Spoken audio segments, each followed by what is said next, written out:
Shadowhunters Season 2, Episode 5. Let's get this thing started because this was a pretty good episode. This was a character-driven episode, I believe. At least in my opinion, just to begin with. But overall, I think everybody had something to do and everybody was feeling something. I feel like the biggest theme in this episode, just to begin with, is just guilt, right? Everybody's feeling just guilty about something for the most part. So let's get into this thing because this was actually a pretty good episode. Now, we kicked this episode off with pretty much Alec and Jace having this conversation. Alec's pretty much on, the roof, because he's in glamour, shooting arrows and just kind of getting his frustrations out. And then you pretty much realize that Jace and him are kind of having this conversation, which is actually pretty good. And then you realize that Alec is pretty much blaming himself, or at least he wants the blame put on himself because he's feeling guilty, as I said, about Jocelyn's death after the demon pretty much took over him last week. Now, here's the thing about this. Some people, when they're kind of in a very bad position, they like to kind of blame themselves, or they want people to take the blame on them because they're just used to it so much. So I can understand that, but eventually he kind of just leaves and he kind of goes on his own and needs time to kind of vent out his frustration somewhere else. And apparently the rooftops of New York is not exactly it. But overall, I really enjoyed the conversation because, like I said, it pretty much showed that, the tripartite bond between Jace and Alec, and I thought it was actually quite cool. Now, everybody else, as I said, pretty much had something. So let's get into Clary's story in this episode. Clary is obviously feeling the pain of Jocelyn, just to begin with.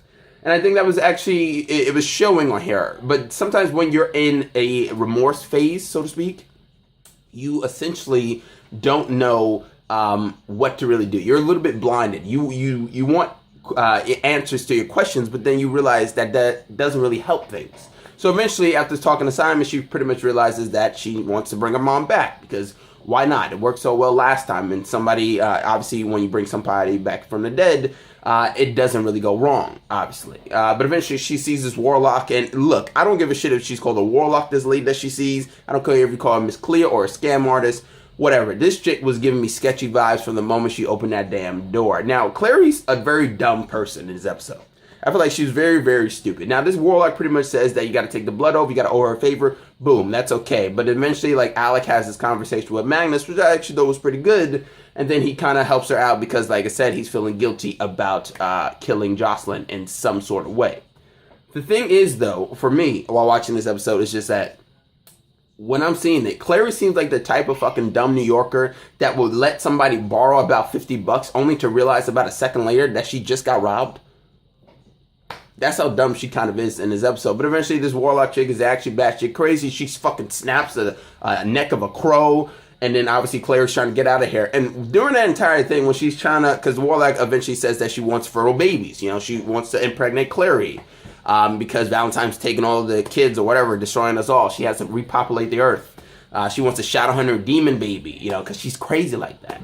But eventually, the thing that I thought just did not work is when Clary's doing this, the mime shit. It did not look very well. And eventually, Alec and, Izzy and, Jace all kind of help her out and save her, whatever it may be. But now Clary's got some weird kind of Dragon Ball Z kind of Super Saiyan powers. And she faced a monster that looked like he was right out of Silent Hill. Overall, I thought that was actually pretty good. I thought the chick delivered a sketchy thing, but like I said, I've seen enough of these scam artist type of shits in New York before, so I'm surprised she didn't realize it because this chick was just giving off bad vibes.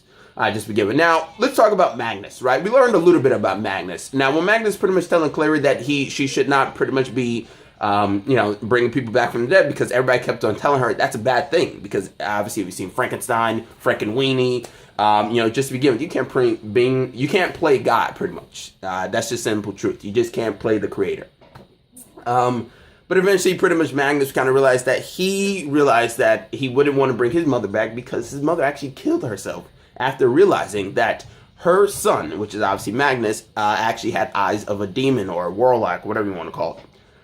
But that was pretty much that. So I thought that was a little bit interesting thing. These past few weeks, we've been getting more and more about Magnus, a little bit more deeper inside of the flashy mind of this guy, just to begin with. So I thought that was actually pretty good. Now, one of the things I also did like is Izzy, right? Izzy's thing with Jace, when they kind of had this fight to begin with, I thought it was actually quite good.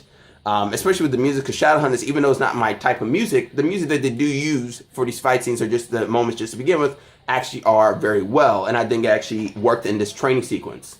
Now, this training sequence actually did serve a purpose, particularly because if you've seen it, you see that Izzy's pretty much dealing with injury. She doesn't really want to acknowledge it for the most part, and I think I have a little bit of a theory as to why, right? people kind of looked at Izzy as just kind of a pretty face, right? Maybe I even think that she's a little bit of the weak one of the group, for the most part. They kind of take her looks a little bit lightly. Now, for me personally, she probably doesn't want to acknowledge it because I feel like it might be giving into those people that think that. And I could understand that in some way, her motives just to begin with. But even Jace says, you should pretty much tell Olive Tree about your injury because she wants to pretty much lead this mission for the most part. I thought that was actually pretty good. But eventually we realize that Olive Tree has other motives. He gives her pretty much a cream, and then she pretty much gets wet, and now she seems like she's a little bit abusing it for the most part. But that's just my overall thought to begin with. And, it seemed like it was pretty good.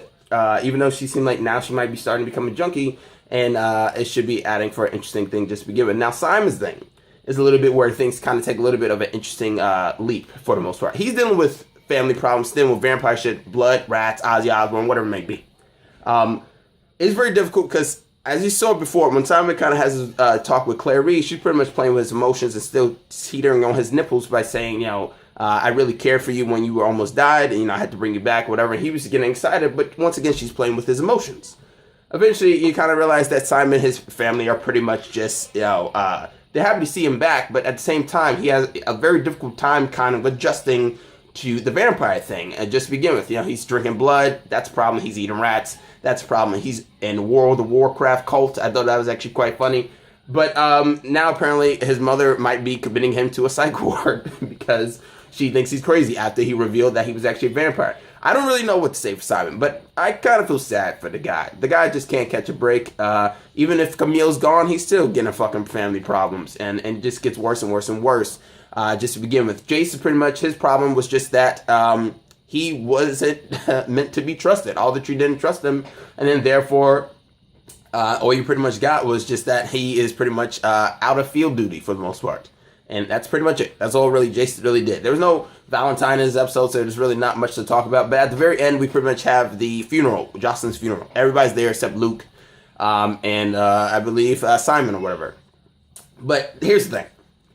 Everybody's wearing white in this funeral. And I'm guessing because Shadowhunters, they always wear pretty much black. I'm assuming that that's why they had to wear white, because it would have just been a normal Tuesday afternoon if they all would have worn black just to begin with. But that's pretty much how we ended, in a very sad and emotional funeral. And then we eventually kind of ended with Luke pretty much out of nowhere, just like waking up in some sort of dust, and then he kind of howls at the moon, and that's pretty much it. Now, there was no Valentine, but it should be interesting as to where Clary's blood oath favor kind of takes it, because now Clary might be having a baby.